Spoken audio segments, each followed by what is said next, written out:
little bit about this at the top of the show, about what a burner team is and how that fits into your decision-making here.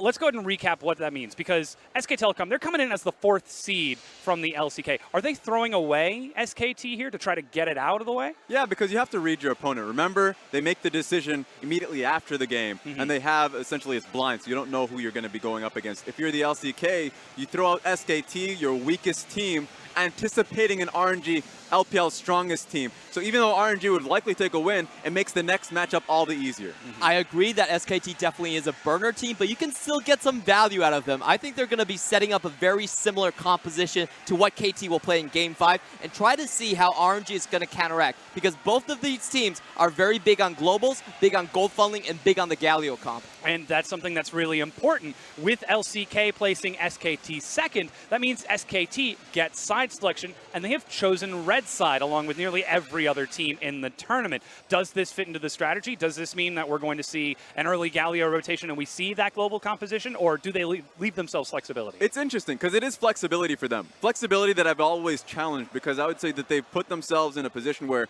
blue side is more favorable, in my opinion. That they would rather have the Galio, Yasuo, and Rakan available to themselves, but now going to the red side means that that's not going to be the case. Blue side has the option to then counter or at least ban those specifically. So I think that SKT has something that they haven't shown us yet. That they've been scrimming quite frequently with the Korean teams, and now saying that they actually have another strategy available for us. Honestly, I think them going on the red side is just to simply fish out the flex picks coming from RNG, because RNG was the biggest flex team out of any of the LPL squads, and they want to see, hey, if we ban away the Nocturne, if we take away the Zoe, what will your priority actually be? SKT is here just to set Game 5 up for an LCK win. That very well could be the case, though we do now need to look at how these compositions actually work into the game. Really important lane is that bottom lane, especially for SKT. Bang has been playing out of his mind this tournament, been putting up some massive numbers in his previous games. And I love the fact that they just play around him. When they showcase their Galio compositions, he can just go on towards the OG AD carries, go front to back, and he could style. So Bang has had a phenomenal tournament because the style has been working real well for SKT. Yeah, the big difference is LPL is going for the big teamfight AD carries in the Kai'Sa, while LCK has been going for tempo AD carries in the Varus, the only region before Rift Rivals to really hang on to this pick. And what they're saying is that we have a better control of the game. We know when to strike. We know when's the opportune moments. And superb mechanics in the last replay, as you can see. So in those team fights, he's already known as an incredible team fighter. So just being back on that stage, back in that style, is really comfortable for him. And you already mentioned a little bit, the LPL is not only known for its teams that play with its emotion, with its aggression. If SKT are able to play that tempo style and slow it down, that could really throw a wrench in the works of the LPL if the SKT lineup is able to stall out RNG. Yeah, so I want to see what they end up going out. They can utilize their formal AD carries, but in Korea, sometimes they throw out the Morgana bottom lane, and they can just make the lane as lame as possible. Just kind of say that you're actually going to be here for the later on team fights. But RNG has typically decided to move away from that. They go towards the jungle if they see that happening. They go top lane with a Vayne pick one time. So a lot of the times they try and duck and dodge that lane so they can give Uzi as best of a laning phase as possible. So I wonder, it all really stakes on the drafting phase, and it's fun that we get into the second, or at least the second game, because it's SKT that chose that. So they have the option in draft. And you just mentioned his name right there. The opponent for Bang on the bottom lane is Uzi, the best AD carry in the world. The man is coming off his first international win, his first regional win. He won the Demacia Cup. This guy has got so much momentum. The only team that's really been able to take it down is the Flash Wolves here in Rift Rivals, and a little bit during the summer split. If now is the time to see the LPL and RNG pick up some momentum, it's going to be through this guy. Yeah, and you have to remember, this is a grudge match for Uzi, 2017, 2016. Always been taken down by SKT. He is crowned now. He is the king. He wants to show it with this match. Yeah, he's certainly going to try to, as we are now ready to get into this Game 2 between the LCK and the LPL. Casters, take it away. 지금 여기 와서는 저는 좀 폼이 별로 좋지 않다고 생각을 하는데, 일단 내일은 뭔가 좀 지금까지보다는 괜찮을 것 같다는 생각이 들고요. 그리고 이제 저희 입장에서는 어쨌든 어느 팀을 만나도 꼭 승리를 따내는 게 우승에 있어서 큰 도움이 되기 때문에 열심히 하겠습니다. Thank you very much, FLICKR, and we'll see whether they can do it once again. They took down the Flash Wolves, and look, guys, I think I'm going to be the analyst now because I was the one that got the correct prediction. SKT Does that mean I get to shout? RNG. No, you got to say Hip Hop Smithy, I'm sorry. And you don't want to go back to the hotel anyway. The food's terrible. That's true. Yeah, it's really not great. Throw the hotel under the bus. No, just the rest of the hotel, absolutely amazing. Food, not super great, but you know, we're there for a bed, and the bed is incredible. And the League of Legends we're getting here, pretty hell hot yeah. already. So damn good. RNG going to be coming in second here for the LPL without side selection. So I wanted to make sure that they can have another repeat performance from semis at MSI. And the question is if they can carry the weight of their crown, because right now all pressure is on RNG, whereas SKT probably feeling pretty comfortable. Yeah, yes, look at Tal. You look very comfortable on your screen right there. it hasn't been... This cup, how does it work? He's wondering about the important things. He recently realized how the jungle works, so... But this is the thing, SKT, they've really got nothing to lose here. The LCK hasn't been going great for them. I think Bang in particular has had a good tournament versus his domestic performance so far. And if they win here, this is the kill shot, the strike zone for LCK. And you know that, does SKT know that? Because I think SKT is just looking to add another victory against RNG. Zatai, of course, will be in the lineup today, but for SKT, Tal, Blank, FLICKR, Bang, and Wolf. Yep, not going to see Blossom on the lineup, and not going to see Casa as well for RNG. Having a look at the rosters as far as the changes, you can understand why they're running MLXG. He didn't even die, and he was playing Nocturne, a champion that you're allowed to die on a whole bunch of times. Still not going to do it. You can see Harry Potter on your screen right there, feeling pretty happy. And the Little Tiger versus the God King of the mid lane. I love this matchup. I always have. And the thing is it wasn't for MLXG's lack of trying. But yes, it's a call back to 2016 when Xiaohu did manage to take down FLICKR in the 1v1. That was really the height of Xiaohu. And if you're an RNG fan and if you want RNG to succeed, you want Xiaohu and Uzi playing at their peak performance at the same time. But it's also a callback to Worlds semifinals. SKT versus RNG, 5 games of Galio. Will the streak be broken? Because we saw Nocturne Galio yesterday. That was an SKT on the blue side. On the red side, I think it's going to be about early pick and mid. It's kind of a crazy thing, but they've been first rounding Yasuo, Galio, basically jungler and mid laner. They took the Gragas and Yasuo together just a few days ago. Seems to be just get a counter pick for bot lane or a flex pick and really allow bot lane to succeed. Yeah, I have a feeling that we're not going to be seeing the Nocturne. That's exactly what SKT has been banning for weeks and weeks Makes and sense, weeks. of course. In the LCK as well, but Talia Nocturne always been their first couple of bans. So on the red side, I think we're looking at that Galio to see whether it sneaks through and whether or not RNG are just going to snap it up themselves. And for me, it's the reason of why SKT seem to put so much priority on their mid jungle, and it feels like it's because they use that as their primary pivot point to stall out the lane phase or survive and control the lane phase so they can get to their big death ball 5v5 slower pace style. And while Blank has been getting much better recently, Bang and Wolf having a better laning phase than expected,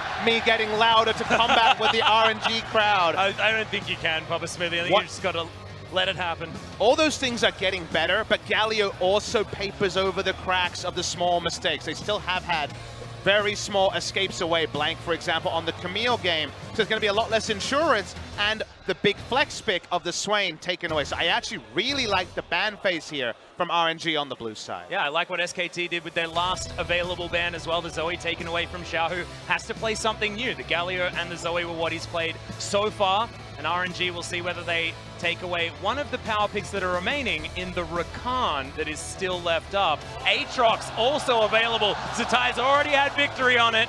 Xiaohu could be playing it as well, but that's going to be Rakan available for SKT. They'll grab Xayah as well. We could be funneling. You have to take Xayah Rakan here and threaten the funnel. And now if you're RNG, you feel great about the Aatrox, but now you say, do we have to prepare to battle a mid lane and jungle funnel, or is it just a power pick duo lane? And that is the strength of red side Xayah Rakan, and why we've seen it almost never available in this tournament. And reminder for those who haven't been watching the LPL, the funnel compositions really don't exist over in our region. There are very few teams who do them, and even less that do them well. RNG have experimented slightly with the funnel using the Xayah themselves. They're probably the closest to following an LCK pick ban type of meta, at least in the champions they prioritize, but not to the same success. So LPL could really be caught off guard here if they do face a funnel composition. And it was SKT that debuted this particular funnel in the LCK as well with the Xayah and the Rakan. RNG take away the Shen, which was a fantastic one for a FLICKR yesterday. And now FLICKR thinking about what he wants to pick up for the team. It's going to be Camille locked in for MLXG most likely. And the Shen there as well, but this is exactly what a FLICKR did. Take away the Darius, give yourself as much power in one of your solo lanes as possible. And I mean, Keen was the one that just ran away with the match. It wasn't even about any sort of funneling. And start banning away things as well, and you're happy to leave the Mundo up if you have a Darius. The Darius funnel. Well, you know, it happened. We saw the pentakills. The Camille is a very interesting one. Camille is a very stock standard choice if you anticipate Kai'Sa Braum funnel, to keep Kai'Sa funneled into one spot. I realize it's awkward to use the word funnel in that context, but the reason why I want to actually put the marker on the Camille is that Ruler, playing for Gen.G, has shown that if you flash early, or if you just ult at the right time during the Hextech ultimate and you pop it, it doesn't do anything. It goes on cooldown, and thus, if you really are playing the Xayah to your tip-top ability and wait for that cooldown, the Camille value actually goes way down against this particular funnel. And that's exactly what RNG are trying to set up for. They expect that it's going to be about the Xayah, and so they're just like, okay, this is the kill shot. We want to play a cannonball composition. We want to stack everything on the Camille and just blow up where they're going to put all of their gold and their resources. So this is a sucker punch composition. Well, we've got Uzi being targeted by SKT in this second ban phase. The Varus and the Kai'Sa going to be taken away. Lucian standing out like a sore thumb to me as one of Uzi's most powerful champions, especially at this tournament as well. But two junglers taken away from Blank, which I feel is completely unnecessary. The Alistar plus Bruiser is a very common duo lane while the funnel is happening, and Bang has already spoiled the funnel, so we're going Xayah Rakan. And Fake has already played bottom lane Darius for SKT. Oh, it's baby. Beautiful. Oh, God, okay. Well, they'll find out exactly what RNG is going to be throwing at them, and SKT still room to pivot with this composition. Could last pick Mordekaiser even with the Alistar. It's a possibility. Or they decide that they want to grab the Vayne so Uzi can play it to a side lane and decide that if SKT are going to try to role swap their way around the map. Which they are. Yeah. Uzi could reach for that signature pick from the crowd, would absolutely lose it, and it has worked for them in the LPL when they did face a funnel comp. Oh, wow, this would be old Xiaohu special. We've seen this against funnel, so Xiaohu lockdown special. champion, love it. That's Yeah. another tool. If you can get anything used to that, then the Camille likelihood of the lockdown goes up. But what will Uzi be playing as the Vayne is on your lips, FLICKR, and it's about to be on all of Dalian, if he even hovers it here. It's going to be Lucian or Vayne. If he reaches for an Ezreal, I'll be very disappointed. Well, he's only got 5 seconds to go. No! The Ezreal, The disappointment! We can feel it. Switch over to the Vayne quickly. No, it's going to be the Ezreal locked in for Uzi. And I know you're disappointed, but Uzi is one of the best Ezreal players in the world. And that's the context I was about to hit. I have, they're doing there's it, like Papa 3 Smithy. lists. They're doing it, Papa Smithy. I know. They're definitely doing it. Oh, this is the best day of my life. Well, the problem that I have with the Ezreal is that they expect this. They know it's going to be the Alistar Mordekaiser. Its ability to just sit in the lane with the Triumphant Roar and the double relics, as well as the shield that Mordekaiser can stack up, is just incredible. But that means that Uzi's playing from the back foot, and I don't want this. RNG fans don't want this. I want this. This is Faker's Mordekaiser. It's not my birthday. It's Score's birthday. I know, but I gave you a hug anyway. I'm getting a present anyway. Oh, my goodness. Atlas is a noted lover of Mordekaiser. A hipster, but a Mordekaiser lover to be true. I've used lost to build yellow Force with of him, I Nature know. like the best of them. Yeah, And- sorry about that, Frosty. And of course, the ultimate cheese, Alistar Mordekaiser, Exhaust, Ignite, Enjoy. Baby, this is the best moment ever. And it's going to be Tal on the top side of the map with the Darius. Darius versus Aatrox is going to be your matchup. RNG, like you say, a lot of tools available, but if you're fighting against a funnel, it is always an uphill battle. And I have to go back again to Uzi's Ezreal. It makes sense with the composition. It's just not my personal favorite. But if you have things like the Lissandra, the Camille, the Shin, and they're all going to be landing on top of where the gold funnel is going to go, Uzi needs to have self-sufficiency, the ability to arcane shift, because he's got no one to peel for him. Well, we'll see whether the sort of cluster up and try and fight SKT comp actually works, because they've got a lot of tools if you do that to them as well. Close range with a Darius, if you're all standing on top of each other, that Decimate is going to go all over you. He's got so much health back as well from that, plus with a Mordekaiser shield on top of him, AoE damage, healing as well. And at that stage, is Bang even all that relevant to the fight? There's a lot of trade-offs here for SKT to get the drop they want. We'll talk about it again. We'll hit on it again as the game goes on. But consider Mordekaiser we usually say in the LCK, is he getting the Drakes? Okay, they'll probably win. Is he not? They'll probably lose. Yep. He's got no jungler. It's unlikely that they're going to be able to get Drake priority when they're going to be focused on the funnel. The smite is there, but the focus usually on the smaller camps rather than the bigger ones. There's counterplay here from RNG against multiple parts of SKT, and SKT are doing a lot. There's always that chance they're doing too much. And that's the big thing. It's the fact that level 6 is going to be the big go button for SKT so they can utilize that Mordekaiser ultimate. But if you look across at RNG's composition, their level 6 power That's spikes one hell of a level 6. absurdly powerful. They know that it's going to be about the Dragon Pit, and so hopefully we get the Infernals, we get the Mountain Drakes, get that Ocean Cloud bullshit out of here because I want the Colosseum. Oh, well, That's a naughty word. We're already in Number there with two, the naughty words. find We've me. got 2 of them, and we got FLICKR in here on the desk just going a little bit too nutty. I mean, I thought we were the silly ones, Papa Smithy, and then she throws the cuss words We're in the there. huge. She's naughty. Throat Hey, sticker. I'm lewd, okay? Thanks very much for that one, Reddit. But guys, this is a historical matchup. I feel like SKT, they got the draft that they wanted, but RNG looks like they knew what they were up against. It's a bit weird considering the bans of junglers that came through did mean that SKT didn't have the ability to pivot, but as we hit Summoner's Rift for game number 2, we have to pay attention to what happens in the early game. Is this the Mordekaiser that runs over it like Betty, like Deft, or is this a Prey Mordekaiser that honestly loses the game at 5.5 minutes? And it really doesn't need to be said, but if you haven't been watching League of Legends long, this is a tale as old as time, all the way back 2013. to 2013, where FLICKR became the greatest player of all time, and it took Uzi 4 more years before he could start to carve his name underneath that. And it's been FLICKR who's been the thorn in Uzi's side every single time. And again, there's not a lot of pressure on SKT, and all of the weight is on RNG. Yeah, well, we're actually starting the fight a little bit early here, as Wolf takes a little bit of damage. Wolf is a player I want to talk about, because Wolf hadn't found any victories with SKT at all during the season. This has been an extraordinary rebirth of the world champion support. He has been so damn good this tournament. Going to be playing the Alistair. I'm a bit confused about where they've put him, because I have a feeling he should be on the bottom side, but FLICKR, of course, it's default skin Mordekaiser, not my personal favorite, but it's FLICKR, so we'll forgive him. He's playing Mordekaiser, so I'm just the happiest boy ever. So if I screw up some of my calls, it's because I'm just too happy. That's fair. And I think there's a lot to enjoy about this game. The fans always enjoying RNG.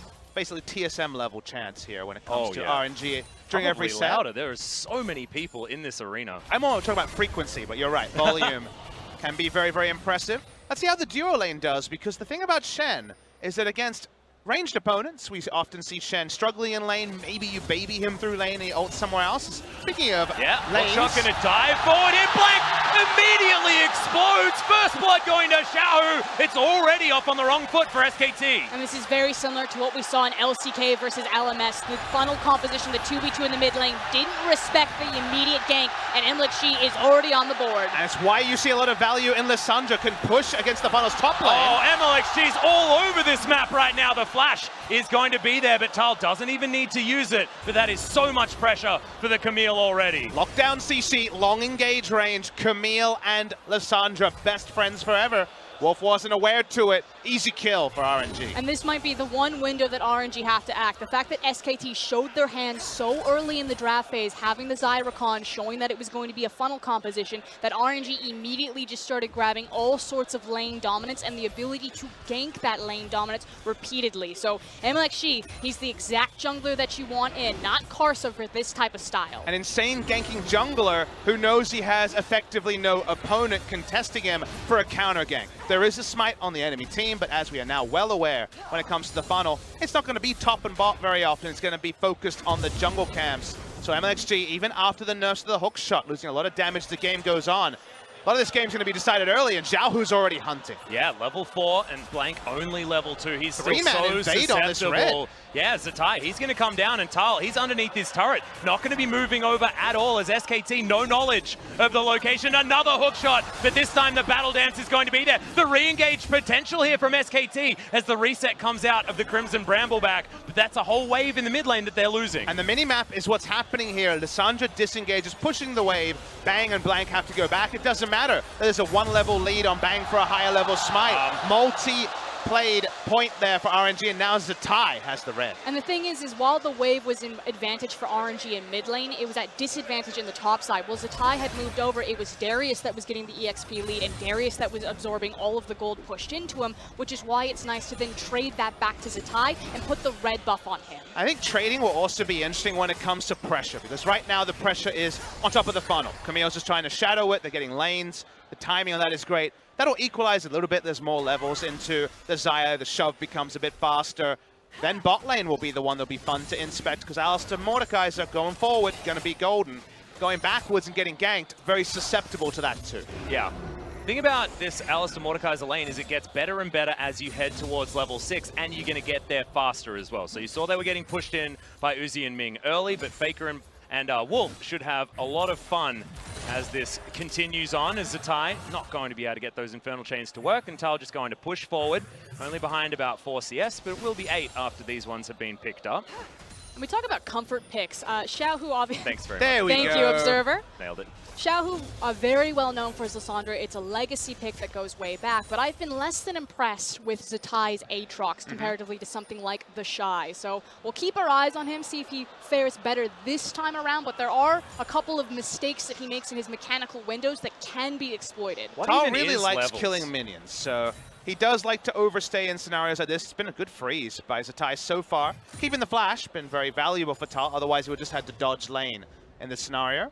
Speaking of dodging, MLXG's dodged killing any camps. He's trying to kill people. That means he's still level 3, bang, hitting level 6. Xiaohu also has that ultimate available, so we'll see whether MLXG can offer back, even though he is very, very low on experience. I want to talk about the stat you see on the screen. 12-1, 92% win rate Xayah. That is not Xayah is OP, and the point. That is Xayah Rakan has frequently, since about 3 or 4 of those Xayah games, been about the flex. Will it be bot lane? Will it be mid lane? How will it be used? And that really causes a lot of drafting headaches that a lot of teams in Korea haven't been able to problem solve their way out of. So a team will have a lopsided draft with the funnel, and the Xayah is a great champion in her own right. In this game, I think RNG, with the Lissandra pick and also their map rotations, have been actually ahead of what we saw in Korea in many ways at countering the funnel. But of course, it's a multi-point thing we need to check in on. Yeah, and that's what I like. The fact that they almost threw it all out the window. Like, okay, we see the funnel, that's going to happen. We're not going to deal with this headache. We're not going to try to think about it too hard. We're just going to draft a ton of CC, a lot of kill pressure, and play standard lanes and let MLXG be unleashed. Yeah, and you know that RNG wanted the funnel as well because they banned junglers. They took Blank away from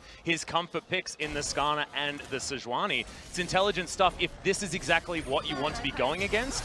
In our experience, though, if a funnel has Xayah and Rakan, it's almost impossible for it to lose as far as what we know in the LCK. RNG really going to have to teach us something with this composition they put together. I mean, the idea is that if you have that much gold, that much experience, and that much mobility and engage potential on 2 targets that early in the game, there's no way you lose a fight. You rock up into the Dragon, you've got the Mordekaiser, you want to get it snowballed, and Xayah is just impossible to deal with. It only does everything. It's kind of the way that you have to summarize it. But because they have so many different identities, there's still a paddock for MLXG to roam on. And this man is a thoroughbred when it comes to the ganking. He is able to find creative paths. He's on one of the most creative pathing junglers in the Camille. And he knows he doesn't have many wards to have to respect either. So he's the one unlocked for RNG. Which is why I'm also curious that with MLXG roaming around the map, when they start to group up, is it going to be RNG looking for a skirmish to try to avoid that Xayah's power and strike on the map where she's not? Or are they going to try to, okay, you're going to wait for your level 6 and try for the Dragon.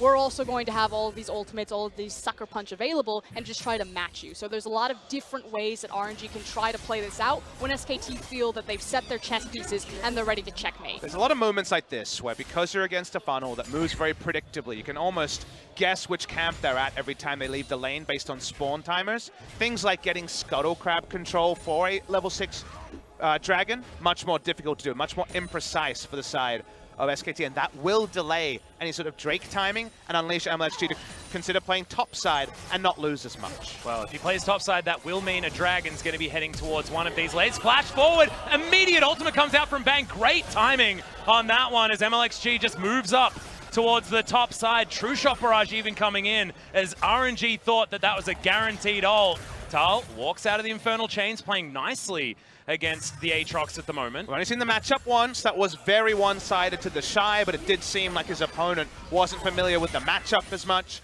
This time we're seeing Tal, he's down in CS. Still seems like a comfortable matchup for the Aatrox, but that's largely been about the lane control we saw from Zatai freezing the way. Yeah, and MLXG as well, paying close attention early on in the matchup as well, giving Zatai a lot of room to move. Yeah, Flash does get the taunt, as once again Blank is getting punished. Does have the stopwatch, will be able to flash, and does get himself out. The Ignite is going to be there, but it ticks down, and SKT keep their jungler / support alive. Micro mistake there from MLXG. He definitely could have followed it up and tried to find the kill. I like the idea, though. It's just the execution issue from RNG. Not playing around the stopwatch, I think, was the little small mistake, so they didn't put in the extra 100 damage or so in hindsight. That was necessary. Tal will have to teleport to top side to TP advantage for Zatai, and seems like red buff is not on the menu for the funnel anytime soon. Yeah, Bang hasn't been able to pick up one of those yet, as MLXG is going to easily make his way out. We'll see whether Shelly gets a look in, but no. It's going to be MLXG just going to eat some honey fruit and head towards his blue. Try and hand that one over to Xiaohu as Bang just farms up the mid lane. They know exactly where their theoretical jungler is. Like you say, a lot of information freely given over to RNG. A lot of little mana sustain tweaks to Lissandra in the recent patches. Wants to go Zonias for teamfight itemization rather than something like we saw in the past. Way back when it was Morellonomicon, now largely your choice of Lost Chapter item. But wants teamfight impact because it does feel like we're setting up for the first Drake or bust scenario from both RNG and SKT's perspective. Yeah, one of the slowest first Drakes that we've seen with a Mordekaiser composition as well. You can see FLICKR hasn't really moved over there whatsoever. And of course, having an Ocean Drake, it's better to get it as early as possible, even if it does hit like a truck while you're trying to take it down. And there should be a little bit of concern for SKT fans here, because I agree, it's not just about the Mordekaiser being slow to rotate, it's also the fact that the gold gonna get hit by the chains here as Zatai. Really nice engage. Tal gets a bunch of his health back. Remember, has to be respected on this, Darius. Zatai winning that trade handily. But it's also the fact that the gold funnel isn't slingshotting so far ahead that we usually see out of this combo. Xiaohu has been able to clean up all of this CS and also make these types of roams and exert his pressure across the map. But aren't you excited we have a data point on the infamous FLICKR versus Uzi? They don't run in the same lane. How can we compare the matchup? Uzi's losing in CS, baby. Yeah. FLICKR confirmed the best. We often talk about FLICKR versus Uzi, even though they're not supposed to be in the same lanes. But this time, he's even going to be able to pick up a pet dragon. Finally, science has done the right thing and allowed us the beautiful FLICKR versus Uzi actual sort of matchup. It's gone actual too far. sort of matchup. That's a good one. As MLXG, they're looking for the dive onto Tal. The ultimate's there for Zatai, so he can tank this one for quite some time. Apprehends down, but who cares? Zatai's going to pick up the kill, and they're just bullying the top laner of SKT. And we've split the map right now. It's SKT on the bottom side. They picked up the dragon. They've got the pressure there, but RNG with Xiaohu's roam decide to kill the tower and start unlocking this Aatrox, and Thal is in for a world of hurt. Yeah, Tal's not going to have a lot of fun this game, even though he kept up his flash. The crowd are trying to get in on it. Remember, we usually say, can you get 3 turrets pre-15 minutes against a funnel? But because this funnel has had multiple identities, don't have that huge CS lead in the mid lane, we don't have to be as staunch. It's still a good move by RNG. Yeah, it's actually really good work from Xiaohu, and the fact that Bang hasn't been able to pick up a whole bunch of these camps. Tower falls outer in the bottom lane for SKT, but RNG, so much control. They're even sticking around to grab more as Tal, he's in trouble. The flash immediately, but there's the Hextech ultimatum. It's not an ultimatum that Tal wanted to listen to as he's dead. Xiaohu picks up the kill, and RNG, the bullying will never stop. It's important they bully then, because the scenario may be, where do you send Aatrox when the minion wave is frozen at the inner turret? They want to keep the pace up to RNG. More immediate gold, a full reset, ignore top lane for a while, and try to dive elsewhere is the bounty of getting that extra kill. My goodness, RNG looking like they're in control. Oftentimes, you look at the gold and you think the funnel's behind, but the funnel's supposed to be behind this particular stage. You mentioned 3 turrets. Is that supposed to be the outer ring of turrets? I don't the think... fact that the mid lane outer still alive, guys, is it a good thing? I think if we listen to what FLICKR said about the lack of funnel kind of success in China and the great funnel we saw in Korea, I think these teams forgot to pack their own funnels and are using Chinese funnels because the farm isn't coming in. They're faulty. What does a Chinese funnel look like? Well, apparently it doesn't bring as much gold. I don't know. Oh, wow, it must just be a smaller funnel. This is why the technology doesn't work. I got one for my birthday. It's great. Oh, okay.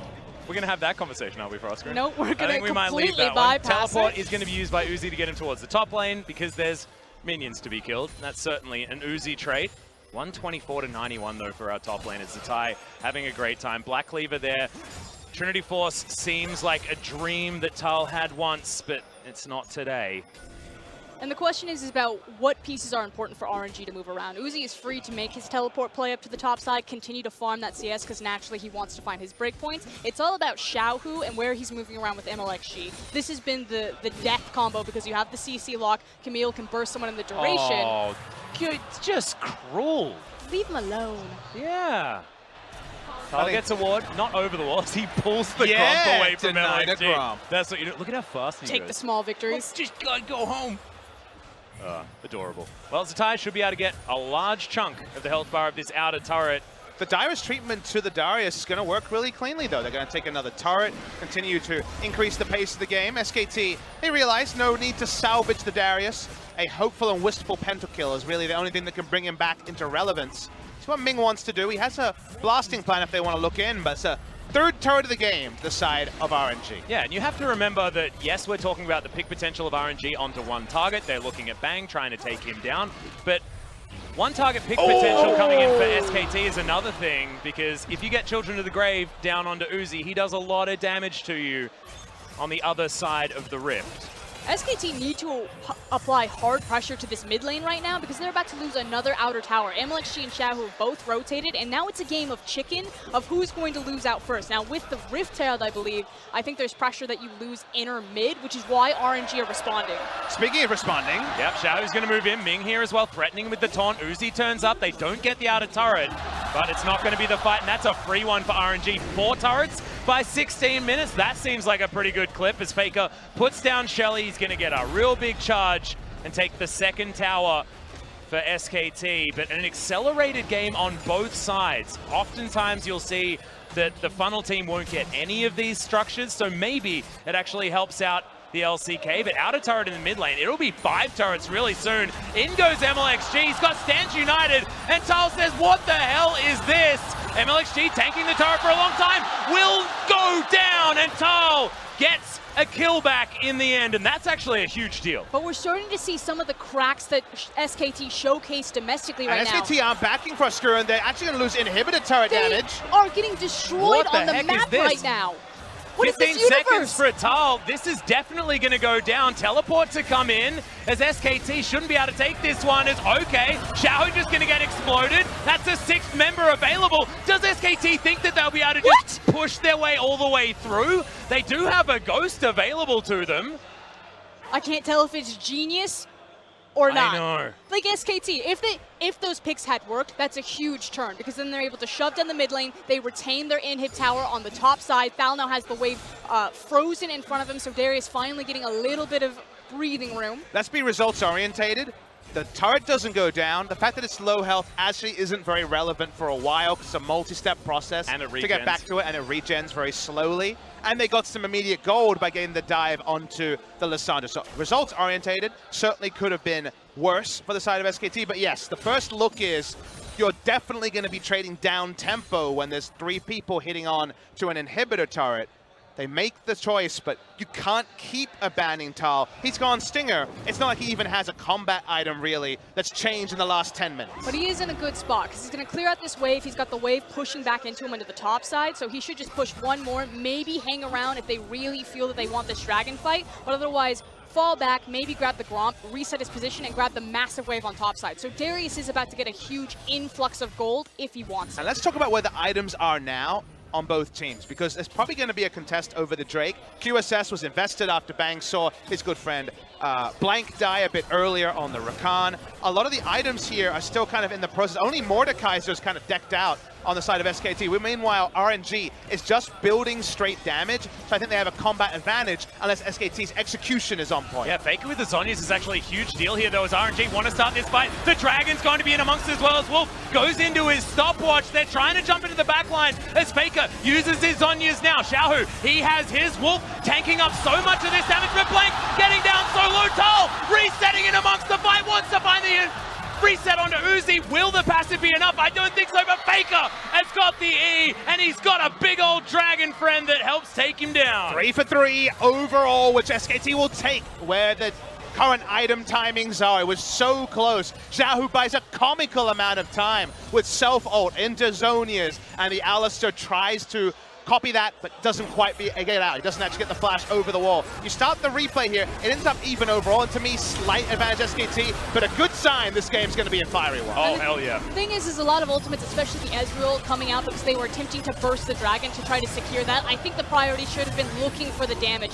Very chaotic fight, and Tao getting off so much, even when he doesn't have a lot of items to his name. Bang, unfortunately, flashing to safety, loses autos on multiple people, and they still get those members down, but it was just that line call of, I need the safety of flashing over, the rest of his team doesn't have the luxury. 3 for 3 overall. And I want everyone to peek in on Darius right now. This guy is now sitting 3-4-1. He just had a Phage for that last team fight, now has the Trinity Force. Hey, he had a Stinger. Okay. It was a sweet Stinger as well. Phage and Stinger. He's now got a real item in his back pocket and has just rocketed himself back into relevance for this game. Yeah, and that was a couple of kills that he managed to pick up there. Of course, MLXG dying underneath the turret earlier on was his first, so certainly great news for Tal. We know what happens when a Darius gets out of control. Not going to be the same as Keen or Khan this time, but Tal, he's got a 4-letter name as well, so he's going to do his best. SKT have a very important item timing coming. In fact, just finished. It was BF Sword and Dagger. Now it's a Storm Razor. Consider in a vacuum what SKT had. Trinity Force Darius, it should be a little bit more. That's where he's at. They have Storm Razor Zeke, so that's huge front-loaded power. And the Xayah build plenty of AD on the Warrior as well. FLICKR was already doing well. It's actually going to go haunting guys. So it's going to be the first Liandry's we've seen in a while, not going to be the Morellonomicon we usually see in that sort of a spot. Nor is it going to be Rylai's. This is a really good item timing, and you consider what a fight looks like of people diving onto, let's assume, FLICKR or Bang. You're also getting to melee range of Mordekaiser, Darius, and a slippery Xayah. So right now, there's actually a lot of reasons that 5v5s could go SKT's way. I'm actually going to go a step further. I think that they've been able to piece together through their itemization. You just completely cover up the gold on the top of your screen because of also the immediate 100% value that you get out of Storm Razors, that SKT would do wonderfully in a team fight right now. And I agree. It's like they're kind of 2,000 gold ahead in terms of usual thoughts, when realistically, we can look at the numbers and see they're 2,400 gold behind. Yeah, we want to look on the other side, though. RNG also hitting some item timings. We've got Warrior and Trinity Force picked up from MLXG. He's underneath this turret. They're going to grab the inhibitor turret all too easily. Well, what else is happening on the map is what we need to know. For SKT, they're going to give up an inhibitor to take a Baron. Is this going to be worth it? They even know what's going on. RNG, they may even be able to get there. They've got teleport on Zatai. Ming threatening. Teleport's coming in from SKT. We've started the engage as Ming. He's soaking up most of the damage, but Uzi is on the side. Blank's going down. Bang dies immediately. It's a disaster for SKT. They'll get the Baron as well. All too easy. It's Shen that gets it, and it's all over. RNG dominate SKT. And it's an immediate teleport. They might win the game. That's what I'm They're going to end it. This is ridiculous. The ace comes down. We tried to nerf Death Timers. You can't nerf it enough for RNG. That was utter domination. Even if it was SKT floundering a little bit, they took a chance, and it wasn't the one they wanted. The 22-minute roll of the dice by SKT, 2 games in a row against the LPL fails. Victory RNG, 1-1 the scoreline. This is exactly what we wanted out of this Rift Rivals. We've tied it all up. But remember, this was number 4 versus number 1. RNG cannot play again until we go to a potential game 5. And I just want to cover up the context a little bit because I agree, I understand. It's a weakened SKT. It's the most powerful Uzi has ever been, but you saw the smile on his face and such a sweet victory for Uzi. He finally gets to take down FLICKR. Not like this, as LCK says, but we're now 1-1. And also, side selection now goes into the hands of the LPL for game number 3. We could see LCK falling if we do manage to get that favorable draft for one of our last 2 remaining LPL teams. For SKT, it's the same problem they showed against IG. The early game they beefed up. Wolf has looked adept. Their draft certainly had win conditions. We were just talking about how that 5v5, won't it be sweet? We never saw one because they were forced into Ramboing the Baron after they'd already lost an inhibitor. Was a disaster. Their 2-minute plan from 20 to 22 minute was completely obliterated by RNG being more decisive. A lot to work on, but a lot to build on for SKT. Yeah. And what a world we live in where the LPL team out-macros the LCK team, because frankly RNG ripped that map apart from underneath SKT from minute 1. Yeah, congratulations to RNG, the crowd losing their minds. Also, I want to bounce off your point. What a world we live in when KT's the one playing controlled League of Legends, and it's SKT with back-to-back coin flip Baron calls at 24 minutes into the game. Tal had an awful time, came back in that Dragon fight, but all came down to one pivotal moment, and RNG wiped the floor with SKT. And if there were any questions who the strongest LPL team were after a flounder against Flash Wolves, RNG cemented with that victory over SKT. There was some whispers, maybe it's Edward Gaming feeling good in scrims behind the doors, but right now RNG look like if this goes to Game 5, they will be the representatives. And RNG, ever since the start of MSI with Uzi's dominance, every team that's faced them has tried to outthink them. They've said, let's do this crazy strategy, or let's try teleport Ezreal, let's try new things, let's bring in the new, because standard isn't going to work.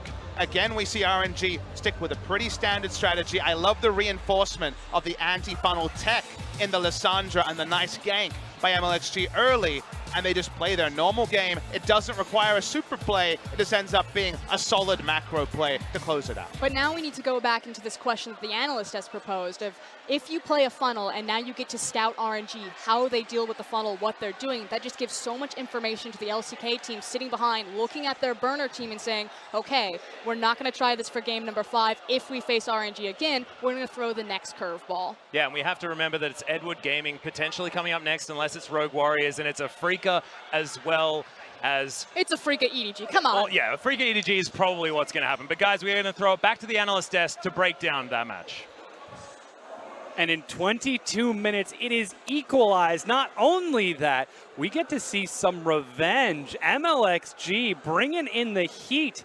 And he has not forgotten that Game 5 of the World Semifinals, and he's absolutely showed that on stage today. It was beautiful. I mean, ultimately, back on the Camille pick, something he started at the beginning of Spring Split on, so there was so much comfort on it, and he was able to just hone in on lanes and just basically just constantly hammer them down. Yeah, it was absolutely beautiful how they countered the funnel tech. The first thing you do is that you contest them early, because if you're playing a support in the mid lane, that means you don't have the combat strength against something like a Camille. So that level 2 gank really set up the stage for all the additional pressure to go to the top lane against Tal. And you know where they're going to be going, ultimately. Buff timers are down. You understand when they leave the lane, where they're heading towards it. So having the Camille pick, MLXG calling in the adjacent lanes as Atai and Xiaohu to constantly flank it and challenge the camps, makes it so, you know, Xiaohu is always even out with a matchup. So you usually see the funnel having about 50 CS plus over these individual matchups, not here. I mean, we just heard a little bit from Frosk about how we could be seeing a potential RNG counter to the funnel tech. Like we said, if we are going to see RNG again, it's going to be in Game 5, and this gives a lot of information over towards those LCK squads. The question here is I love UG going to be in the backstage going like, good boys, SKT. You scouted out the Lissandra, good boys. What was it we were saying on the desk?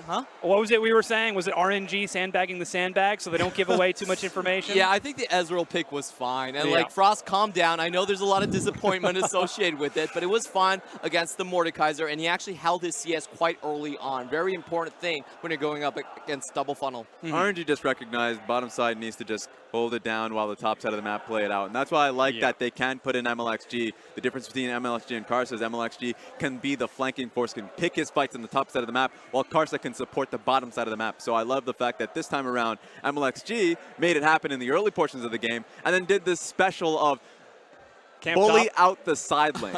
Late game, bully out the side lane. It's either him and Xiaohu or it's him and Zatai. And it was Thal who was feeling the burn on the bottom side of the map, even at his inhibitor tower. So it just kept happening. And it was SKT's opposite side of the map that had to do something about it. That was the biggest thing about this ban before the Dragon fight happened, was that RNG had full control of the side lanes. But in this fight alone, I actually think SKT did outplay the momentum here. Again, Tal with no items, no completed Triforce, still able to deal tons of damage while the rest of the team was focusing down Wolf. And that's the thing with a Darius who's incredibly far behind. Everyone at home recognizes this in your solo queue game. Can still do a lot of damage based off of when he gets the multiple pull, or at least his max stacks, bleed, and can ultimately get his walking away down. from that. Yeah, exactly. So I mean, Tall came back in that team fight, and that's what you have to keep in the back of your mind is that you don't want to find them in that team fight, especially with the Dragon hammering down on us. So it was RNG that I wanted to find different fights or just split up the map, and I think that's what was the winning strategy. Yeah, and SKT, I still think they had a chance in that fight because it was Divers versus Juggernauts. 5v5, SKT's comp would have taken it to the late game,